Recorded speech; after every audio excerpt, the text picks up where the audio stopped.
Alright, B's and G's. It's that time. I've decided that it's warm enough outside to go ahead and take the Vorsteiners and the winter tires off the car. One thing I bet some of you didn't know is that integrated engineering with the dual pulley tune deletes a cold start.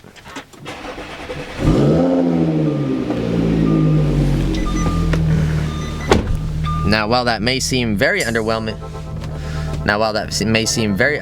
and disappointing to you, it's actually pretty good for me because I leave at 5:30 in the morning on Monday mornings, and I felt very guilty sitting here on a cold start.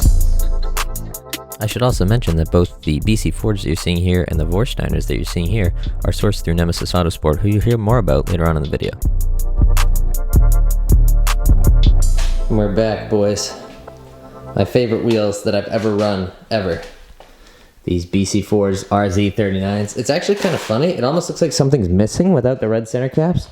We're going to have to do the brakes yellow this season, I think. Either that or red, but I think yellow is the move. But you can tell how meaty this 295 is. Again, I took the spacers off, and this thing is just like, we spec these perfectly. Mops really helped me out here. These are 21 by 10.5, 25 offset with the 295/35 on it. So we definitely got the meat. I absolutely love this setup. A lot of people said they like the Vorsteiners better for the winter, but after seeing that, then you come over here. Like, these are really nice looking wheels, don't get me wrong, and I'm spoiled to have these as my winters, but the way the stretch tire is compared to the 295 and just the way that the car sits, I really, really love the 21. Huge shout out to Vorsteiner, they really helped me out here. This was a fantastic winter set, but I love my BC Forge. Look how good those wheels look. Alright, well, Dills has Nickelback going in the background, so apologies for that, but could not be happier with how these wheels fit. Oh, thank you. And now we're taking the front end apart for what feels like the 6 millionth time. Because today, if you watch the old unboxing video, we have some E-codes from Nemesis Autosport, who I actually sourced the wheels through as well. I don't know if I mentioned that yet. Mops, huge shout out to him. Him and Nima helped hook me up with some E-codes. So we're going to get rid of this ugly orange reflector, and we're going to get... Excuse me. Where are we going? I'm going to see the E-codes, baby. E-codes, baby. We got some nice clear corners. Woo! Clear, kid. Clear, kid. Wicked clear. Wicked clear. So what we gotta do is pull the front bumper a little bit. I'm gonna try just pulling the top half of the bumper and seeing if I can lean it forward enough to get the headlights out. If not, then we'll pull the whole bumper off.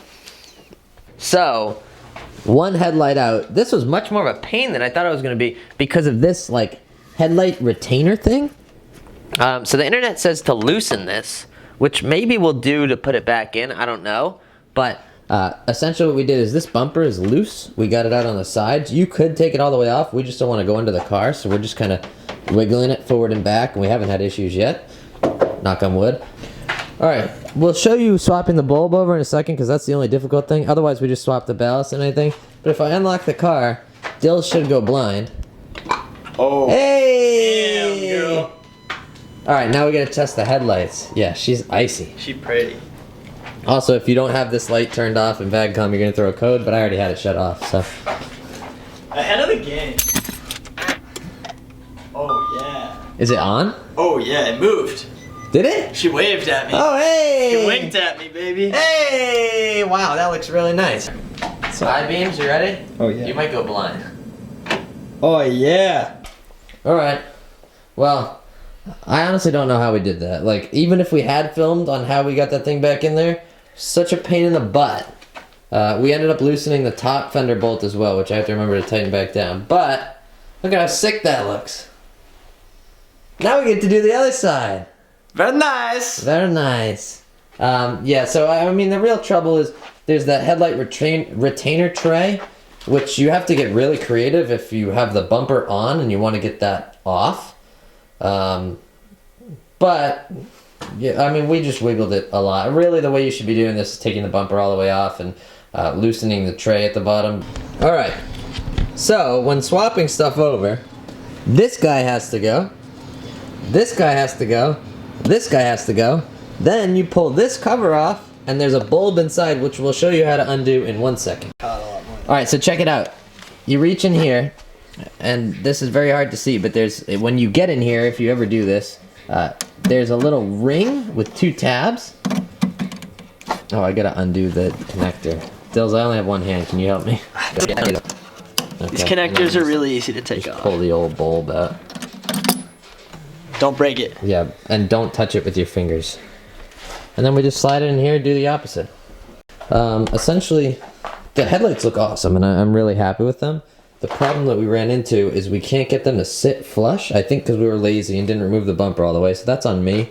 I have the car bolted back up. There's also a gap underneath here, which again is probably because the bumper is not seated correctly, not because of the lights. These are literally OE lights. They're Vallejo, just like the ones that we took out. So there shouldn't be a gap here, but there is because the bumper is just not seated right. So, like, honestly, I could pretend to you in the world of YouTube that everything was perfect, but the reality is that the fitment is not perfect. So I'm going to go get some shots tomorrow, hopefully during the day, of, you know, the wheels back on the car and the headlights on the car. Maybe a little dirty, don't worry about that.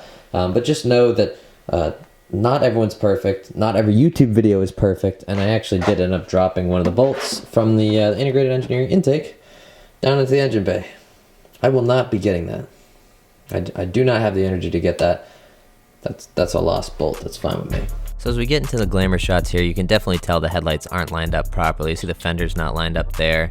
The headlight is really just kind of cockeyed. Both headlights are a little bit tilted to the outside of the car, and that is because they actually did not slide into the trays underneath that I was mentioning earlier in the video.